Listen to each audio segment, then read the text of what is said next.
Bonjour à tous, aujourd'hui vidéo de présentation du nouvel écran fantastique vintage, été donc 2025 les amis, avec double sujet, hein, comme à son habitude.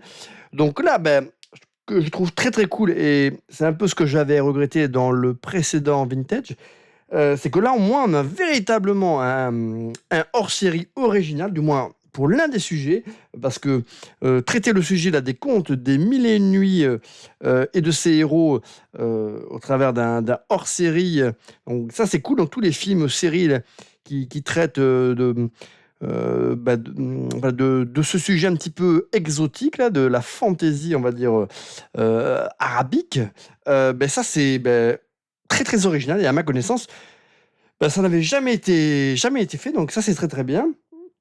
Je crois qu'ils ont prévu, en tout cas Alain Chlokoff l'a dit, au moins 2 volumes, peut-être même, 3, hein.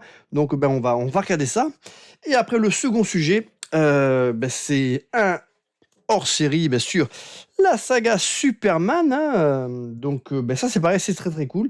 C'est raccord avec l'actualité et la sortie du film Superman de James Gunn que, quand vous verrez cette vidéo, j'aurai peut-être sans doute, déjà vu, on verra, c'est pas sûr. Ça dépend si je la diffuse, de suite après, l'avoir filmée, ou si éventuellement je la programme pendant mes vacances, on verra.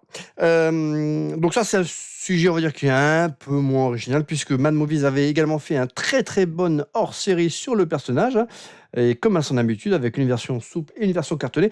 Je m'étais bien évidemment procuré la version cartonnée, et à l'occasion, peut-être que je ferai une vidéo de unboxing review, pour également ce hors-série Superman, hein, qui fera peut-être les honneurs d'ailleurs dans le futur d'une version actualisée. En attendant, je ne sais pas où elle est, mais elle est pas trop trop loin, mais elle est très très cool aussi. Donc on regardera. Donc là, on va découvrir un petit peu ce que les gars de chez l'écran fantastique nous proposent au travers là, de ce hors-série, hein. Donc au niveau de la couverture, qui est très très belle, hein, on a, il nous est indiqué au niveau des grands sujets, donc Sherazade, une princesse de légende, le voleur de Bagdad, un enchantement à plusieurs composantes, et autant des magiciens et des sorciers, les films emblématiques. Miam, miam, miam, miam, miam, miam, miam. Ça va être du délire, les amis. Ça va être du délire. Avec, c'est quoi? La Fantasia, oui, le Fantasia Festival, hein. Ça, c'est au Québec, malheureusement, les amis. C'est un des plus grands festivals comme ça de films fantastiques à l'international, mais bon, voilà, ça, c'est pas chez nous. Donc pour nos amis québécois, canadiens, ils vont pouvoir se régaler. De toute façon, moi, sur mon père est maître en Gironde, il n'y a aucun festival digne de ce nom, en tout cas en ce qui concerne le cinéma fantastique, hein. Enfin, à ma connaissance, il n'y a rien du tout. C'est le désert de Chobit. De Chobit.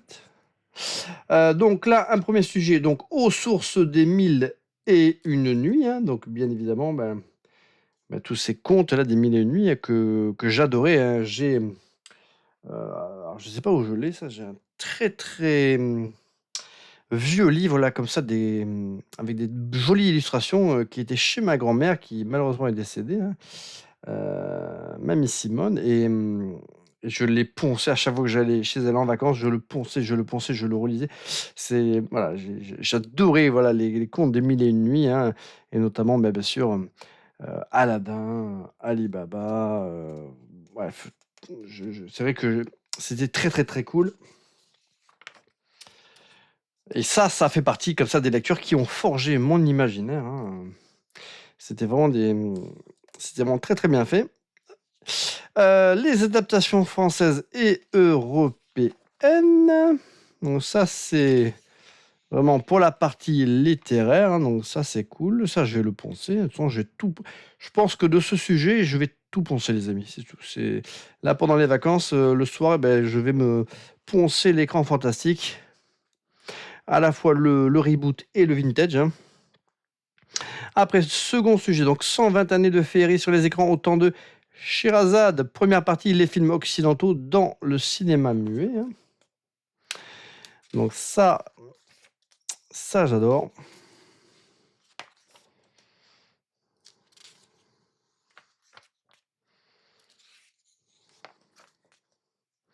J'adore tout ce qui traite de ces films, de cette période, même si, bah, voilà, quand j'ai l'occasion de tomber sur un film de cette période, en général, je l'accélère, hein, je le rate pas forcément en vitesse normale puisque bon, c'est quand même un peu daté selon mes goûts à moi, hein, mais voilà, j'aime bien, voir, effectivement l'évolution du cinéma et ce qu'on était capable de proposer dans les années 1910, 1920, 1930 et ça, c'est plutôt sympa et même s'ils étaient limités techniquement, ils avaient pas mal d'inventivité, de créativité au niveau de la manière de filmer qui fait que, beh, parfois on se dit: «Mince, ils étaient capables de faire ça, hein, dans les années, 1910-1920».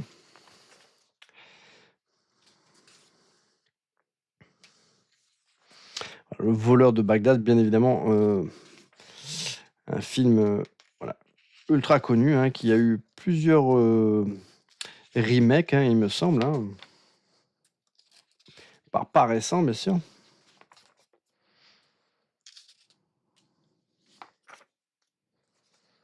Et puis toujours là, des créatures sublimes, hein. Je parle pas des monstres, bien évidemment. Mazel tov.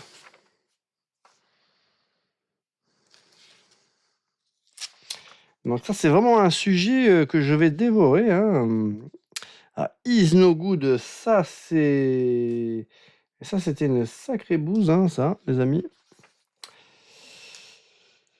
Ouais, ça, c'est pas le fleuron du genre, hein. Ah, puis ce que j'aimais aussi, c'était le charme là, de ces affiches de films de l'époque, hein. Et ça, c'est vrai que ça a une autre gueule que, bah, nos affiches, Photoshop, hein, aujourd'hui. Quand on faisait appel à de vrais illustrateurs, dessinateurs, c'était quand même, quelque chose, hein.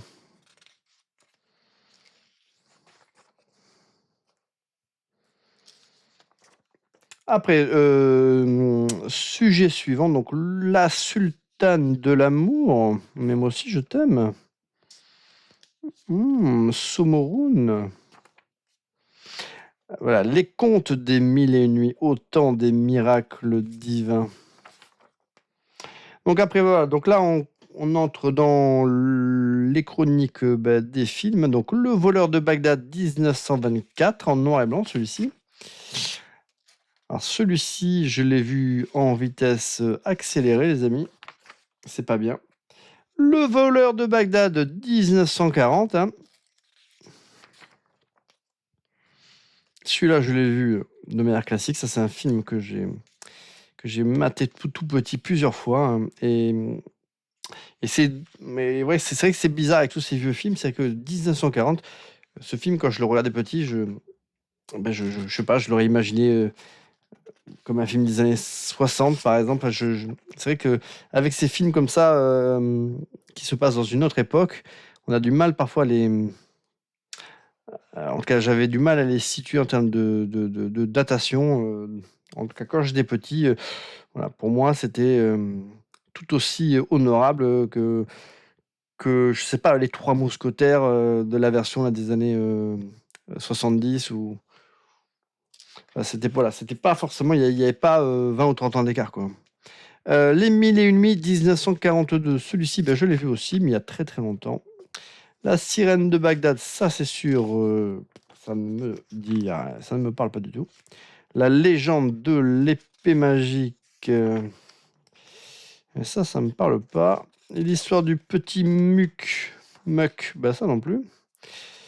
Bah, ça non plus. Ouf, malheur. Heureusement que Tiki ait fait sa petite sieste parce que là, il serait comme un ouf. Le voleur de Bagdad de 1961. Bah, celui-ci, je crois l'avoir vu, mais c'est vrai que je me mélange peut-être les choses. La Flèche d'or, celui-là, je sais pas de quelle année il date. Ce qui était cool, c'est que la plupart de ces films étaient, en tout cas, certains étaient tournés aussi en décor naturel, hein. Les Mille et une nuits de 1974. Le trésor de la montagne sacrée. Celui-là, je l'ai vu, mais pareil, tout petit. J'en ai plus trop de souvenirs, hein. C'est vrai que Les Mille et une nuits 1990, ça, ben, ça me parle pas. Mais quelle est cette délicieuse créature? Catherine Zeta-Jones. Oh là là, Catherine Zeta-Jones, les amis. Oh, oh là là. Qu'est-ce qu'elle était belle. Les aventures du prince Ahmed, ça c'est l'animation. Azur et Asmar, ben ça j'en ai entendu parler mais je n'ai pas vu. Donc là on a toute une liste comme ça, une filmographie des Mille et une nuits au cinéma, ça c'est sympa. Après un sujet sur la musique de John Williams. Ben on est où là? Qu'est-ce que c'est que ça? Mais ça c'est Superman ça, mais Superman... ouais, là, il y a une petite couille, les amis de l'écran fantastique. Puisque normalement, quand on feuillette l'autre sujet, eh bien, il faut retourner le magazine.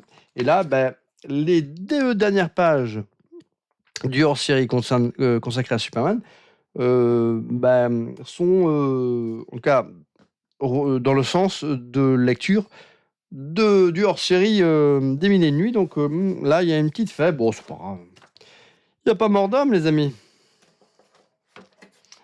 Donc là, maintenant, nous allons passer à la seconde partie concernant Superman, mon super-héros d'ici préféré.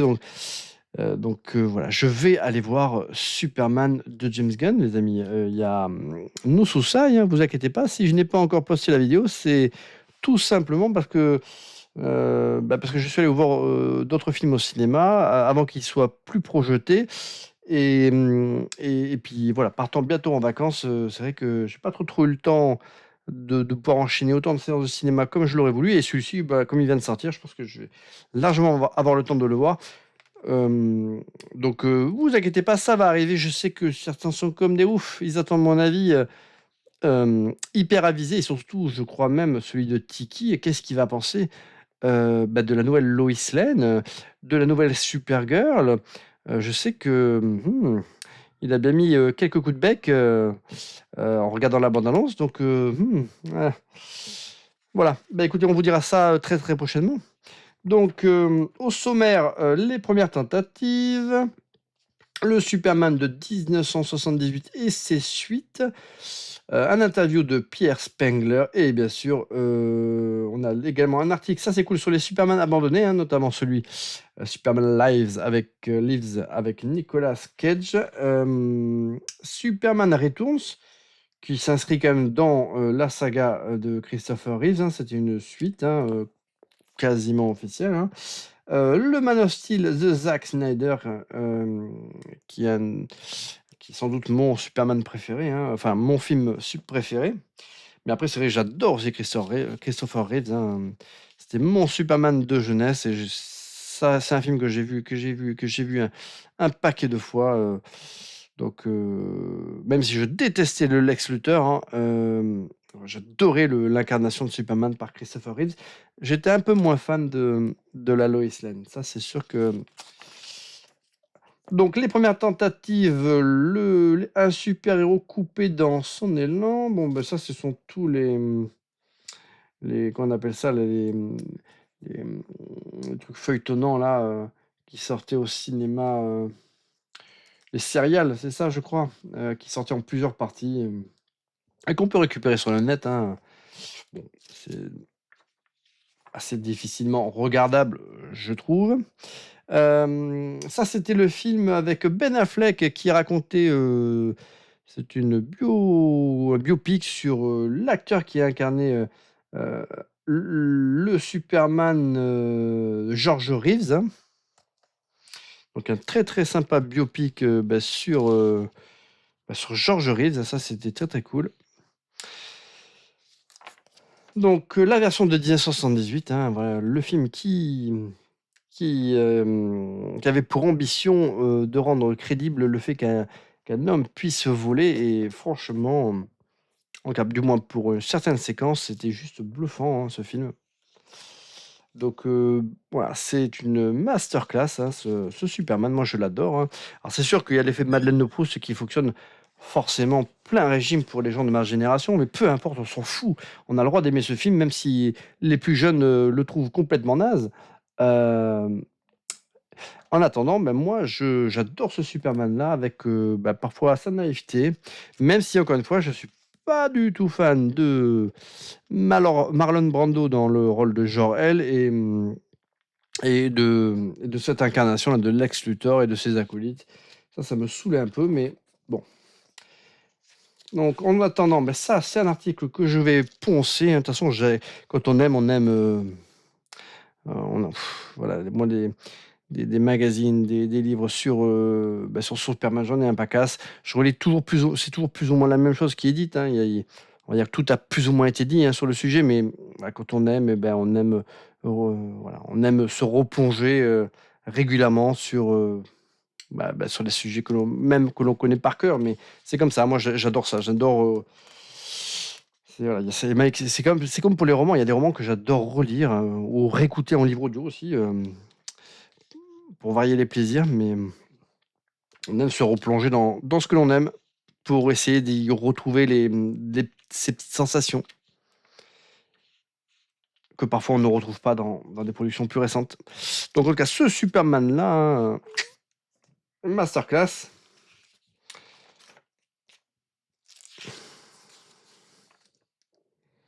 Donc après, il y a bien sûr le Superman 2, hein, de Richard Lester et avec le Donner Scott, hein, voilà, les deux sont intéressants. Je sais que globalement, je préfère le cut de Donner, mais il y a certaines séquences que j'aimais bien dans la version de Richard Lester aussi. Bon, c'est un film complètement imparfait. Voilà. En tout cas, il est moins risible dans le Donner's Cut, hein, que dans la version de Richard Lester. Mais je préférais notamment la fin de Richard Lester que celle de Donner, qui était quasiment la même que dans le premier film. Et puis la scène de Clark qui affronte Superman là, dans la décharge, elle était quand même. Ah, mais ça, je dis des conneries. Ça, c'est dans Superman 3, cette scène-là. Alors ça, Superman 3, c'est pas un chef-d'œuvre, mais bon. Allez.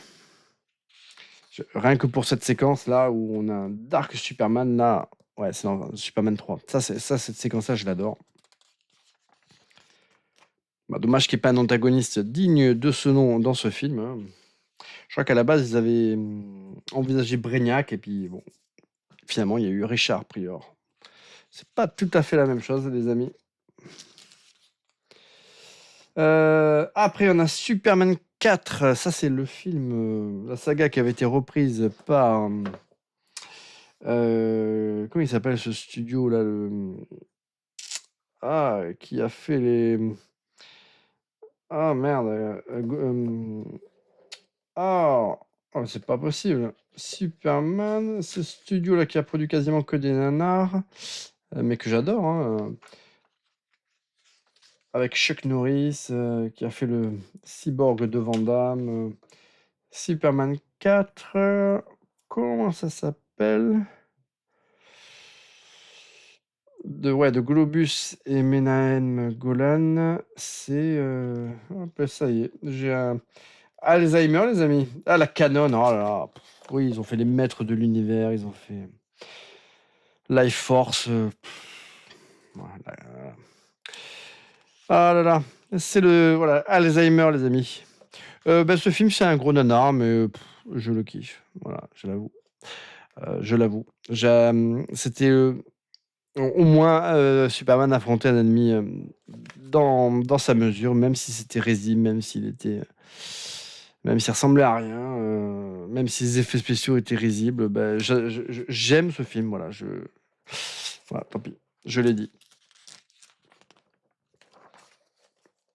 Donc l'article sur Pierre Spengler, hein. Voilà. Donc ça, je pense que ça va être très intéressant, parce que ça sera un retour sur la saga, mais avec le recul. Il y a eu effectivement le film Supergirl, hein, que je me suis procuré en Blu-ray, les amis, mais que je n'ai pas encore revu, hein. Bon, je le reverrai à l'occasion, mais le Blu-ray, il était incroyable, hein. Et puis la Supergirl, elle était tellement mignonne, mais de mémoire, le film, il était vraiment pas terrible, hein. L'adversité, alors elle était risible, hein, c'était du niveau de Superman 3, hein. Ça, c'est voilà, vraiment des souvenirs que j'avais. Le seul cameo de Christopher Reeve, je crois que c'est une affiche du personnage, hein, parce qu'il avait, l'acteur avait refusé pour une question de droit là, de participer à ce film, hein. Bon, plaisir coupable, hein, Supergirl. Autant suspend au vol les Superman qui n'ont jamais décollé, hein. Donc il y a bien sûr la version avec Nicolas Cage, hein, dont un certain nombre de clichés avaient surgi sur le net, où on le voyait essayer un costume. Il y avait quelques storyboards, quelques illustrations, voilà, des artworks. Mais bon, il n'a jamais pu aller au terme, hein, voilà, Tim Burton n'a jamais pu finaliser ce projet-là. Je sais pas si ça aurait été cool. Je crois que j'avais lu à un moment donné le synopsis et c'était quand même assez barré. J'en sais rien. Ça, je sais pas ce que ça aurait donné. En attendant, de manière opportuniste, dans le film The Flash, ils ont voulu faire un clin d'œil. Alors, l'idée était sympa, hein. Je trouvais que c'était sympa, au travers du film de The Flash, de pouvoir donner comme ça une vie cinématographique à ces films fantasmés qui n'ont jamais pu aboutir. Mais il eût été intéressant que ce soit fait de manière plus intéressante. Le combat contre l'araignée géante, bon, n'était pas désagréable. Bon, bah, remarquez, c'était presque le meilleur entre guillemets caméo de The Flash, mais franchement, voilà, Nicolas Cage là, il était quand même, il était bien dégueulasse en CGI, tout pourri. Donc là, on a quelques photos d'ailleurs du film, ça c'est cool, hein.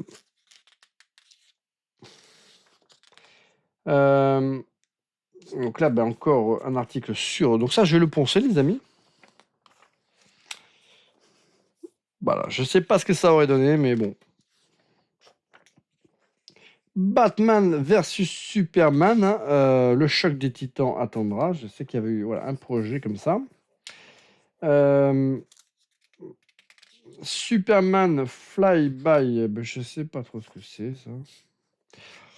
Bon, je sais pas tout non plus, hein. Justice League Mortal, ça c'était le projet de George Miller. Ben ça c'est pareil, c'est un projet que j'avais fantasmé aussi, hein. Mais quand j'avais eu accès au synopsis, bah, c'était quand même assez what the fuck, je trouve. Bah, je sais pas ce que ça aurait donné. Bah, voilà, je pense que l'idée d'un film Justice League réalisé par George Miller était beaucoup plus intéressante sans doute que le film qu'on aurait pu avoir.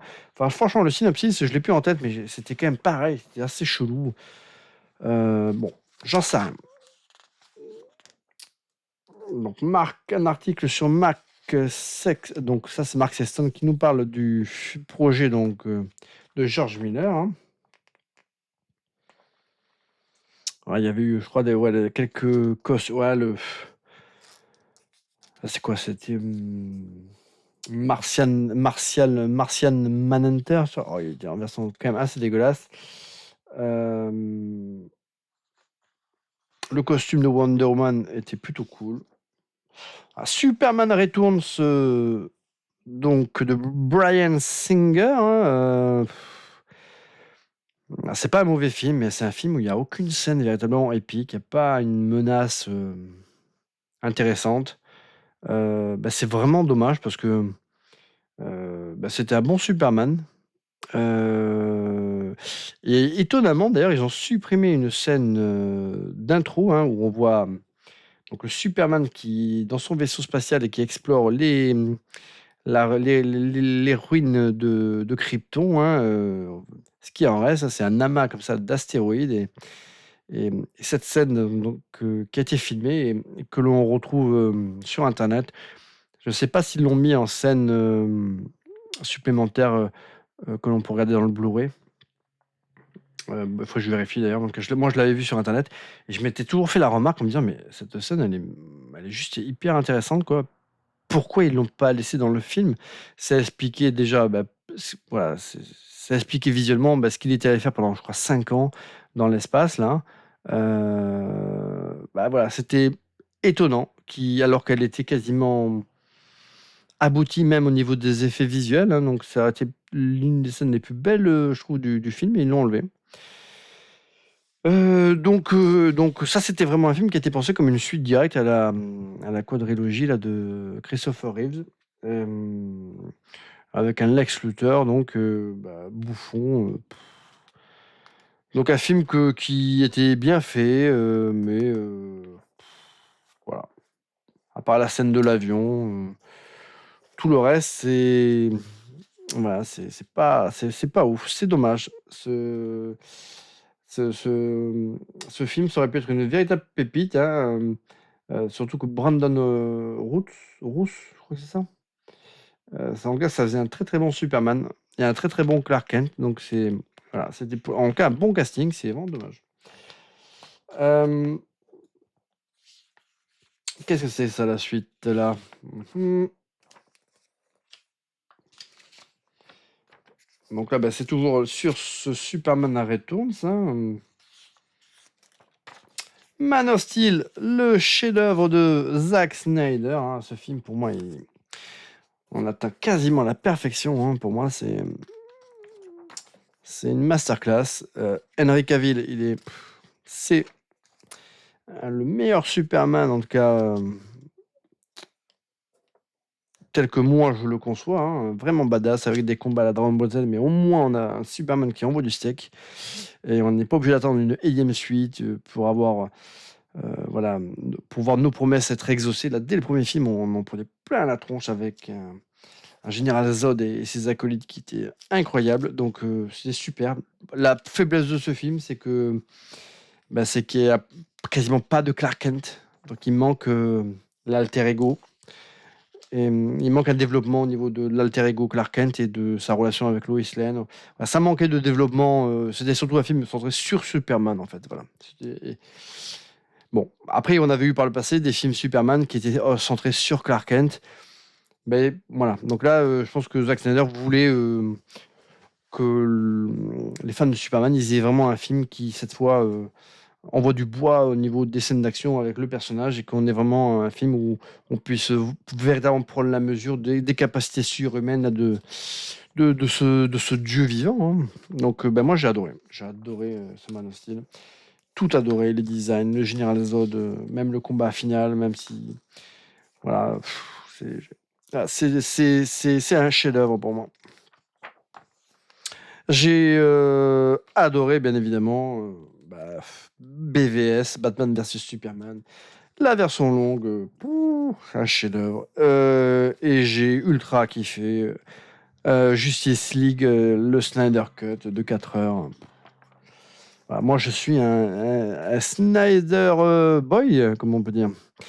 J'ai adoré. J'ai adoré, j'ai adoré, j'ai adoré.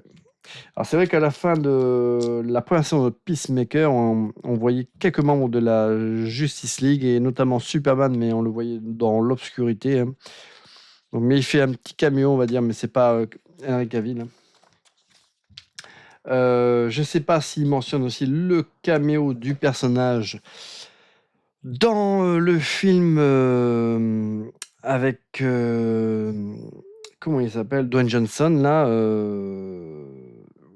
Comment il s'appelait ce où il y avait la Justice Society of America là. Enfin, vous voyez de quoi je parle, hein. J'ai perdu son nom. Mais voilà, c'est James Gunn a tout annihilé. C'est vrai qu'à la fin là, de ce film, on avait oui, Black Adam, voilà, Black Adam. On avait le caméo là de Superman qui venait calmer les ardeurs là de Black Adam, et ça nous promettait véritablement un prochain film très intéressant où les deux personnages pourraient être amenés à devoir composer ensemble, hein. En plus, dans ce film, même si ce film-là il était un peu trop à 100 à l'heure pour moi, hein, Black Adam, c'est pas un chef-d'œuvre, mais au moins il était généreux. Et on avait l'introduction de la Justice Society avec un Dr. Fate que j'adore, hein. En tout cas, pour moi, le caméo d'Henry Cavill à la fin de Black Adam, c'était un marqueur de confiance de la Warner envers le Superman de Henry Cavill. Et en gros, ça disait au monde, ben voilà, bientôt vous reverrez un Man of Steel 2 avec Henry Cavill. Alors peut-être pas réalisé par Zack Snyder, hein, c'était sans doute pas même réalisé par Zack Snyder, mais peu importe, au moins on avait la possibilité de revoir le personnage et d'avoir peut-être un nouveau départ pour ce DCEU. Et James Gunn, il est arrivé, il a tout érasé, lui. Alors que le combat des fans avait duré pendant des années pour qu'on puisse voir la Snyder Cut, on montre qu'il y avait un public, un engouement pour l'univers de Snyder, même s'il était plus sombre que celui de Marvel. Et donc, alors que tout était réuni à ce moment-là pour que on puisse relancer, on va dire, l'univers autour des figures emblématiques du Batman, euh, de Ben Affleck, de la Wonder Woman de Gal Gadot et du Superman de Henry Cavill, voilà, James Gunn est arrivé, il a tout effacé pour créer son propre univers. Et donc rien que ça, mais j'avais des Golden, mais je l'aurais défoncé. J'étais là, mais c'est pas possible. Au moment où, quelque part, les fans, ils ont réussi à avoir le dernier mot et on les écoute et on va leur proposer finalement ce que les gens veulent voir, en fait, ce que les gens demandent, quoi.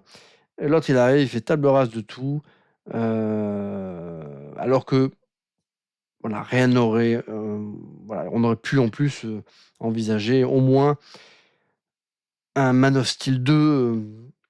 Enfin bref, c'était une vraie catastrophe. Et puis quand on voit comment ils ont charcuté après derrière les films de The Flash ou même le Aquaman and the Lost Kingdom. Bon, donc j'ai pas encore vu le nouveau Superman de James Gunn. Je pense que, en tout cas, il faut pas s'attendre à ce que ce soit un film dans la même veine que Zack Snyder, ça c'est clair. Après, je suis bon public, hein, à la limite, j'aime autant qu'il propose quelque chose de totalement différent. Voilà. Mais par contre, je pense que les deux versions auraient pu être compatibles. Euh, Bon, en tout cas, c'est bien dommage. Qu'est-ce que j'aurais aimé voir la suite de la Justice League Snyder Cut. Ça, c'est pareil, hein, quand on voit cette masterclass de 4 heures, on se dit, mais déjà, comment on peut, à partir des mêmes bandes, faire un étron de un peu plus de 2 heures et comment on peut faire un chef-d'œuvre de plus de 4 heures et transformer complètement. Ce sont vraiment deux films différents, hein, la version juste ici qui est sortie en salle, remontée par l'autre tâcheron là. Et la version de Snyder, ce sont voilà, deux films complètement différents.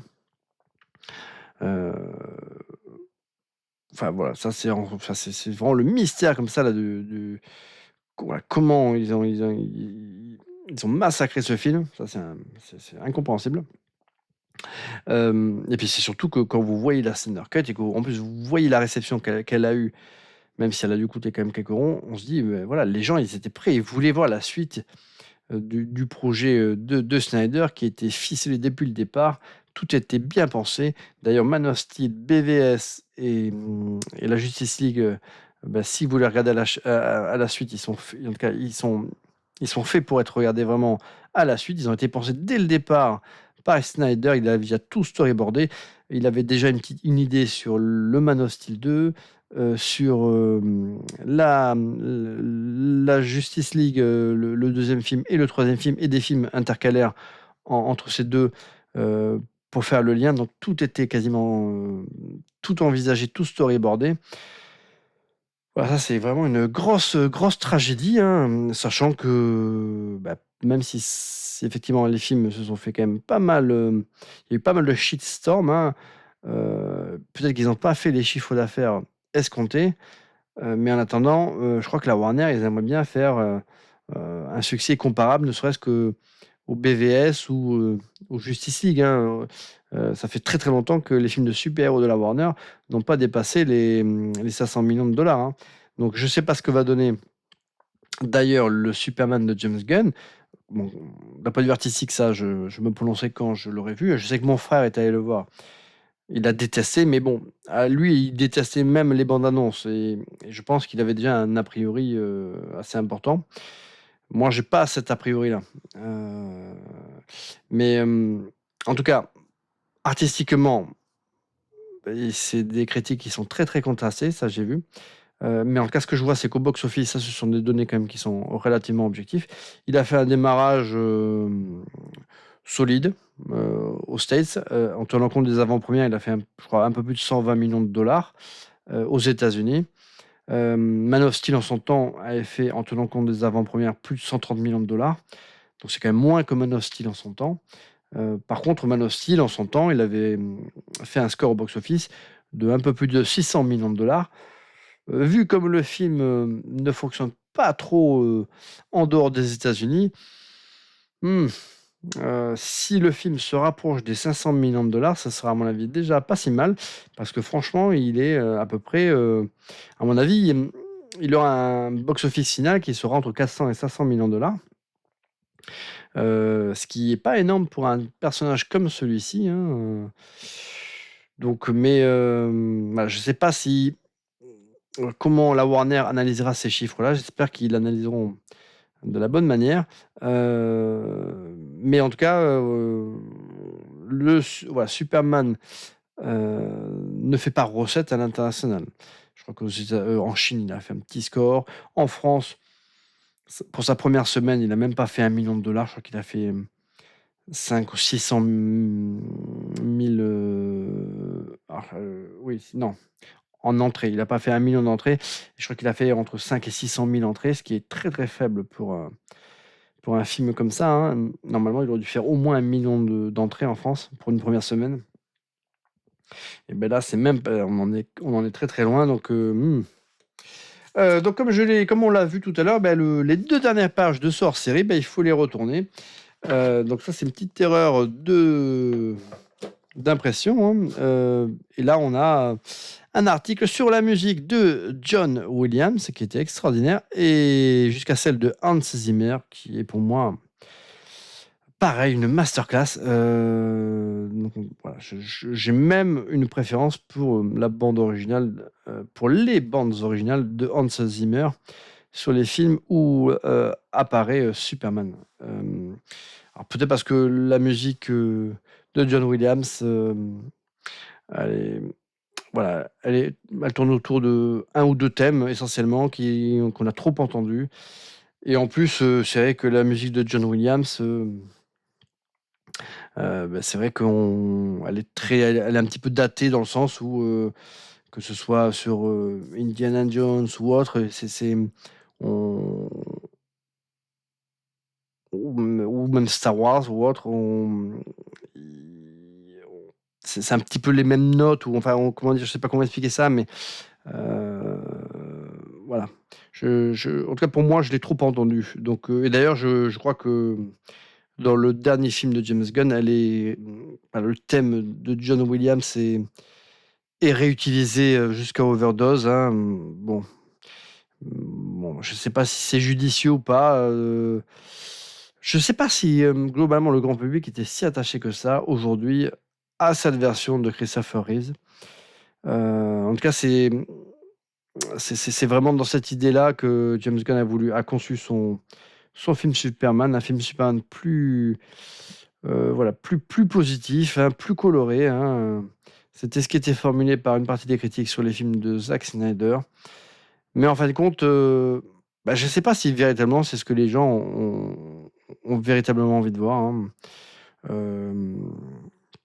Je crois que malheureusement, il y a des réalisateurs comme Zack Snyder, mais comme d'autres, hein, qui cristallisent comme ça pas mal qui font pas consensus dans tous les cas, qui polarisent des avis très opposés, très extrêmes. Et je pense que quand on analyse des films comme ça, de certains réalisateurs comme Zack Snyder, voilà, ceux qui aiment, ils adorent de manière sans doute trop forte, et ceux qui détestent, ils détestent de manière beaucoup trop forte, comme s'il fallait se mettre sur des postures, des positions, voilà, une guerre de tranchées. Il faut détester, ou il faut aduler les films de ce metteur en scène, mais on n'aborde pas forcément ces projets avec beaucoup d'objectivité. Voilà, moi je suis le premier à dire que effectivement ce qu'il a fait sur Netflix là, c'est pas terrible, hein. Rebel Moon, voilà, c'est pas terrible. Mais par contre, il a fait quand même des putains de chefs-d'œuvre et sa trilogie, d'ici, elle est quand même, c'est une masterclass. Écoutez, c'est tout pour, cette trop longue vidéo. Je ne sais pas combien vous serez à être allés jusqu'au terme de ces 40 minutes. Bah, sans doute, avec Tiki, on va pas être très, très nombreux. Je vois que Tiki d'ailleurs est réveillé, hein. Alors Tiki, est-ce que toi aussi tu vas poncer ce hors-série, L'écran fantastique vintage? Ah oui, je vais le poncer, mais comme un ouf. Et puis en plus, le sujet sur les films des contes des mille et une nuits, mais j'adore. Oh là là. Et puis moi, ce que j'aime, c'est la danse du ventre. La danse du ventre, mais de quoi tu me parles? Mais oui, j'adore ces superbes créatures quand elles se mettent à danser la danse du ventre. Mais je suis hypnotisé. J'ai l'impression que d'être un serpent, tu sais, qui est hypnotisé que par un fakir. Ouais, mais on parle de film, toi, tu me parles de danseuse du ventre. Mais ah, mais tiens, ça tire. Bon, allez, les amis, c'est tout pour cette trop longue vidéo et je vous dis à très, très bientôt, les amis.